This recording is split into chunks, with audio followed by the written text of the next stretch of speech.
demonstration. Thank you for joining us. Now, this is a demonstration and not a training, so if you signed up thinking it was a training, just wanted you to know that. Budget Planner is a very useful tool where budget amounts are entered one time in one place, and they go to 3 different places. That is the state budget form, the limited of administrative cost worksheet, and the fund accounting budget.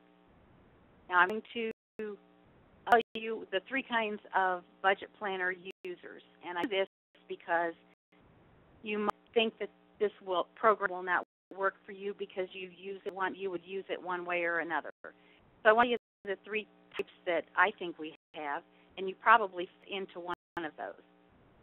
One is the user who opens it up about 2 days before the state budget form is due, already done their budget somewhere else in an Excel spreadsheet or something, and they use this program for the purpose of putting their budget amounts, filling the state budget form, and putting it into fund accounting. And also use the limitation of administrative cost worksheet. One type of user. The second type, and the one I think we have the most of, is one who starts in maybe May, June, sometimes July. And they import everything that's happened during the year. They create their budget in this program. They use the tools in this budget planner to create their budget, and they export a state budget form. They do their limitation administrative cost worksheet and export to fund accounting. And then the third type of user we have is the one who uses it all year long, because the year date, for example, can be imported into this from fund accounting at the end of every month. And if something is known, they come in here, they put their proposed amount, possibly their projected for 2014, wherever that would fall, they would use this all year long to work on their budget. So those are the 3 types of people that we have. In front of you here is the grids that you actually use to create your budget. Now, none of this is entered. It can be, but none of it is. It's all imported from fund accounting. From fund accounting, it pulls in your account, responsibility center, description, current budget that you're using right at the moment, the year, and the proposed if you have anything in there. Now I'm going to flip to fund accounting kind of quickly here and show you where those amounts come from. The date comes from, this is a chart amount, it comes from this position right here. And your current budget comes from actual, and the proposed comes from this field. A lot of people don't use this proposed field on a regular basis unless they don't have budget planner and they're actually entering their budget. They would use the proposed budget field here. Now, just as the difference between the original budget and the actual budget. The actual budget is the that the fund accounting program is using right now. It can be the same as the original, or it can be different as it is here. The original budget is the budget that was originally entered, amended by using this option here. And if it is amended, then that amended number goes here. But this is the one that's being used. This is the one that will be imported into Budget Planner. Okay, now let's go back to Budget Planner. And I just want you to keep this in mind as we're going through some of these things so that you can understand what I'm talking about. Again, the current budget column, we have the year-to-date, and we have the proposed. The proposed is the working column. This is the column that you can type in, the column that will go to the state budget form, and the column that will be exported into fund accounting, and also the limitation of administrative cost worksheet. These columns here are extra columns that I've added, and talk about those briefly later. Close these right now. And in fund accounting and payroll, if you're familiar with those, you know that we have a written checklist for each payroll and a checklist for the monthly accounting process. In a planner, we don't have that, but we do a checklist wizard in the program that you can follow. And I'm going to use this to show you the program. I'm going to start with configure accounts. Now, the templates are very important in this program because it tells the program where to place your amounts on the state budget form. Because the state budget form uses the fund, function, and object to know what cell to place a dollar amount in. If you're confused about where to get the templates, what I usually say is to go into Fund Accounting and go to the Account Templates, jot your expense template and your revenue template, and then use that as a basis to enter these. I just wanted, for example, I want you to know that no matter what kind of account number you have, if it's 20 digits long, you can use this program because this template tells the program what part of your account number is what the state budget form needs. So I talked to someone yesterday who had a 6-digit number here, and she had to tell me, was it the first 4 digits of that number that the state budget form needed, or was it last or the middle or what? Those were the ones that had the ends in them for function. The others had X's in them to say, you know, discard that one. It's not needed for the state budget form. Same for expense template, fund, function, and object.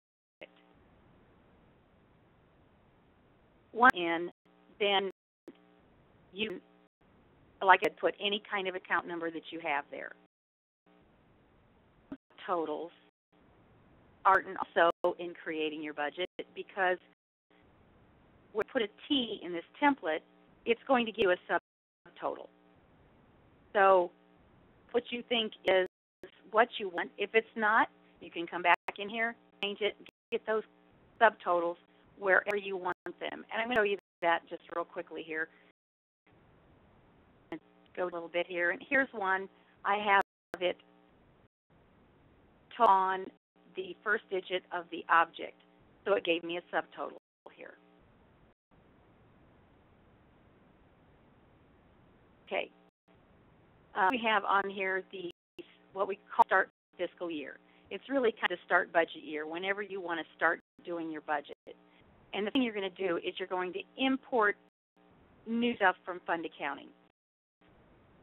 There's some new account numbers in Fund Accounting, so you would have to bring those in first. And you want to just do the current year to date. Maybe your current is already okay, but you may think it's okay. If you amended during the year, then your current budget could be different from what you already have in Budget Planner. So it's a good idea to go ahead and import that in current year to date. Down you can see that, let's say, for example, you've opened this up in July, and the date that you want to see, probably June 30th. So you change this date and bring in the June 30th amount. Be careful what you do in here because you can delete the whole thing if you click the wrong button. There are new things in there. I'm gonna cancel that. You can add, before you get started, you can save some old columns. You can save your prior budget. You can save your prior year to date. You can add projection columns. All of those can be added and saved so that you can refer to them from year to year.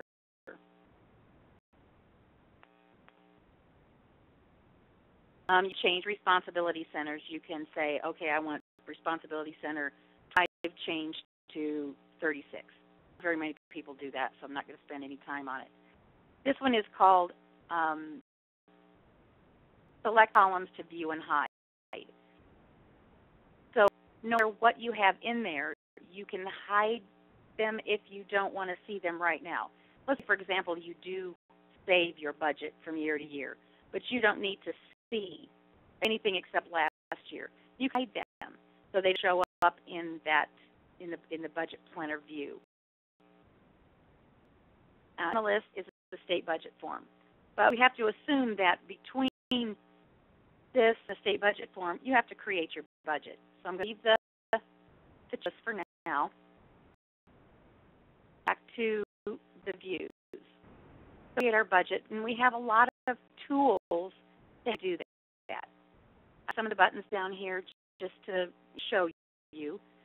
View is an option where you can drill down just to see something you're working on. Let's say working on the ARRA funds, so you want to see just that responsibility center. You can do, because slide down here, I have hundreds and hundreds of account numbers in here, and sometimes it's hard to go through and find all of those easily. So viewing is a big help in that respect. Account is how you are going to search,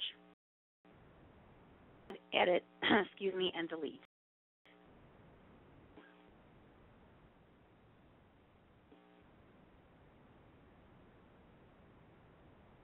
Okay, the history.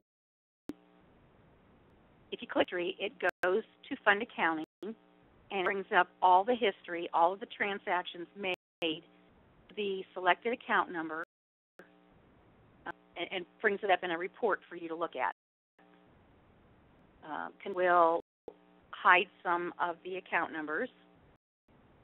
And summary, that, let me just show you real quick what that does. This is kind of nice. For the number I have selected, as you can see, it's the same account number, but I have two responsibility centers. It's going to need just the year-to-date and proposed for the one I've selected, and back off the responsibility center, show me the total for the account number, which would include Fund 50, and back it down to everything for that function, down to everything for Fund 10, and down to expenses completely. This is a bookmark. It's simply you select an account number, and you open that up. You can click on it, double-click on it, and it takes you right to that account number. Let's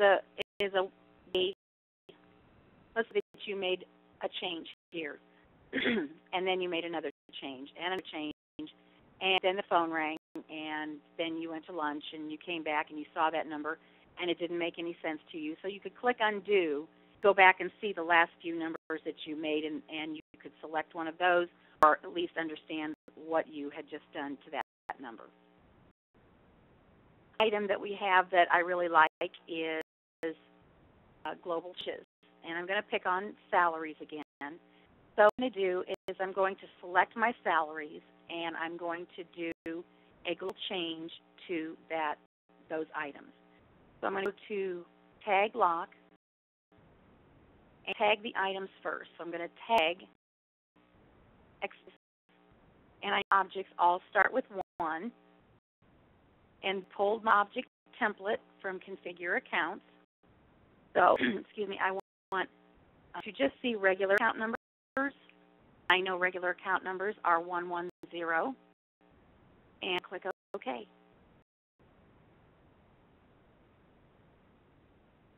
Then I'm going to refresh it. My tagged column, and it's those. And right down here, it's going to 110 in this whole chart accounts, only 110. Well, I'm just going to say that the lock column is a feature where if there's a check mark here, you cannot type in this proposed column. It locks it. And those can be tagged in the same way or they can be locked in the same way I just tagged those. So now I'm going to do a global change. And it will only do it after error. No, that wasn't true. I will just open it. If you do get an error, just go back into the program and again.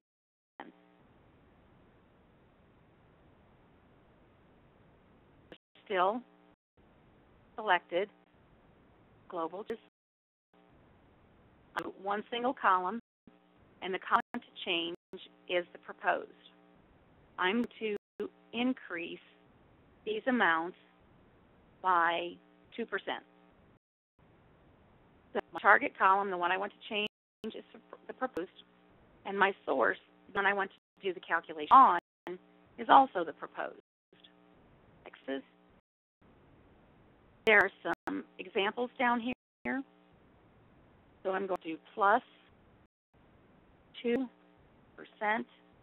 When I okay, watch those change.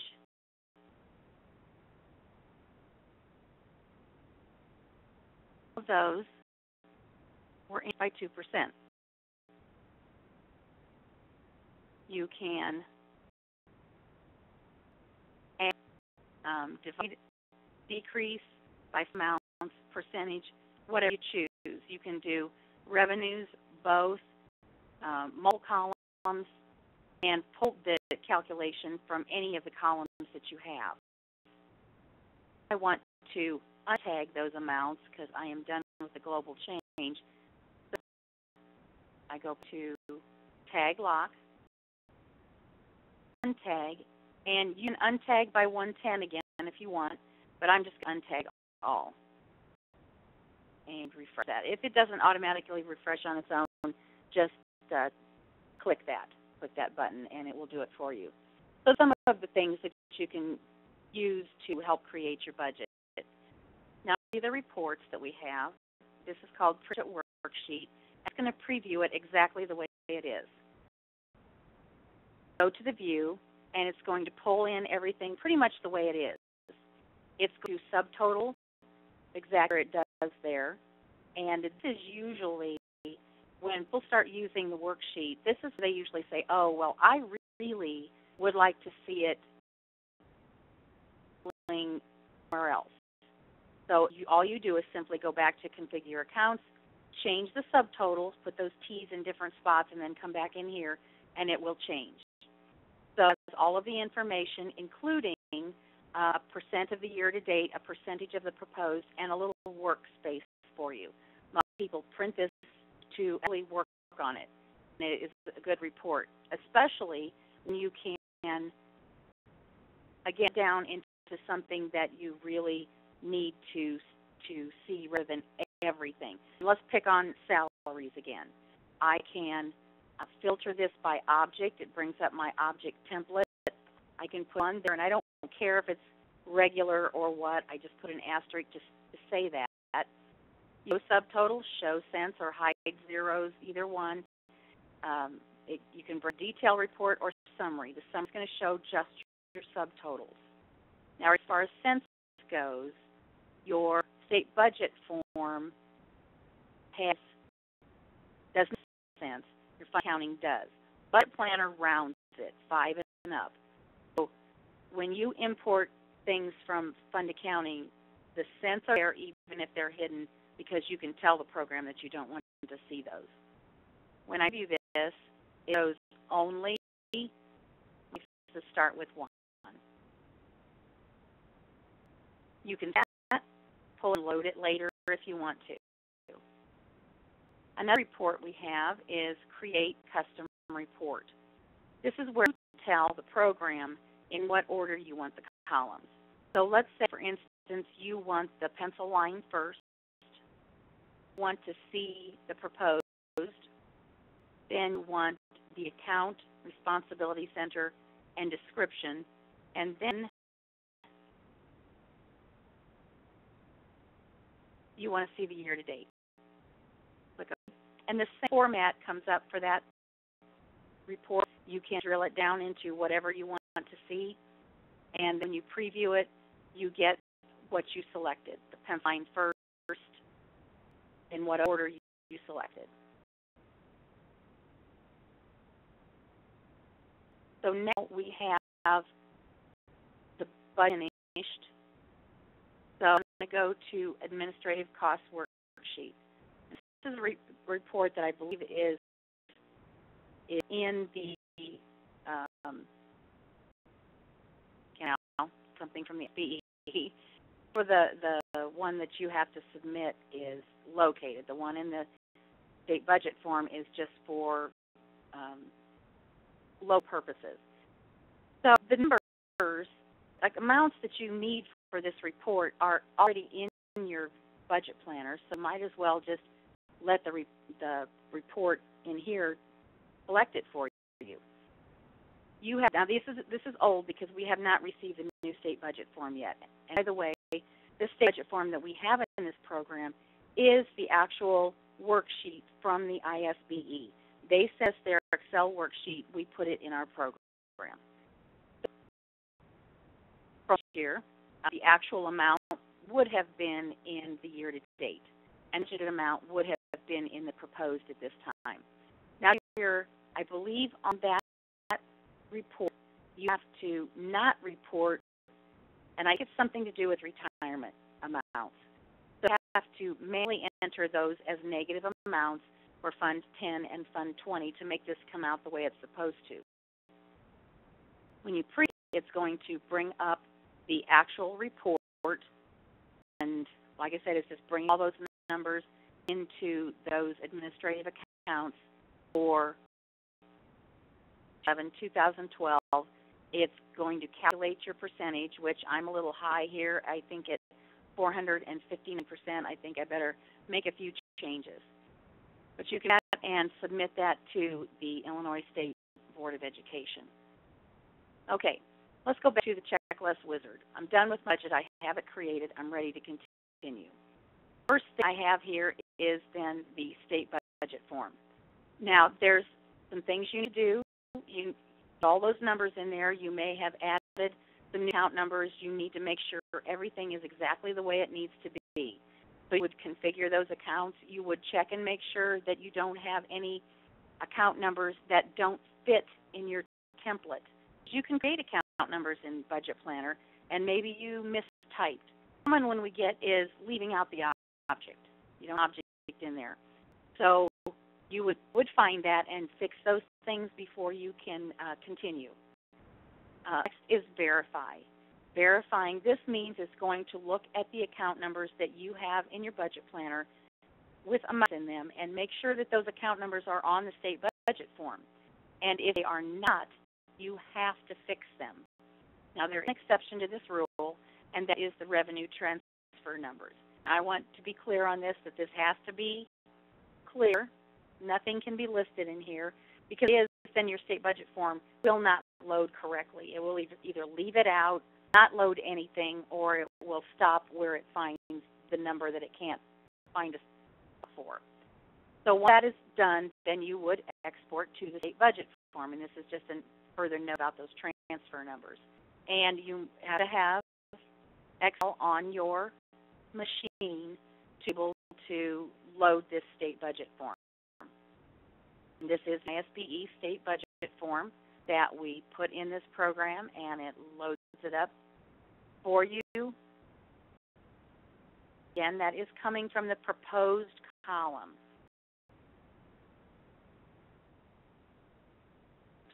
I clicked and I shouldn't have.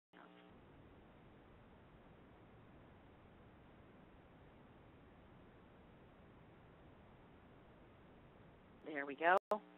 Okay, comes up to the cover sheet, and that can be typed in. Your budget summary, all of those numbers are in there. You have to type in a few things. You have to type in your estimated balances. On dash summary, you have to type in your loans, your warrants, because Planner only does expenses and revenues, so those things have to be typed. However, if you find something wrong, these are revenues and expenses, you can change it here, but we don't want you to. We go back to Budget Planner and change it there, because it would be too easy for you to have one number in the state budget form and something different being exported to fund accounting. But all of those things are there for you. Itemize, budget deficit, the plan, background assumption, limitation of administrative costs, which is for local use only, vendor contracts, references, and balancing. Make that you always look at the balancing to make any changes that need to be done there. Okay, back to the list. And you would remove old history columns. If you have history columns that you don't want anymore, this is a good time to do it. Move your columns to history if you want to do that. Save your current ones into history to have to look at. Now, in red here, you have to go to Fund Accounting and do.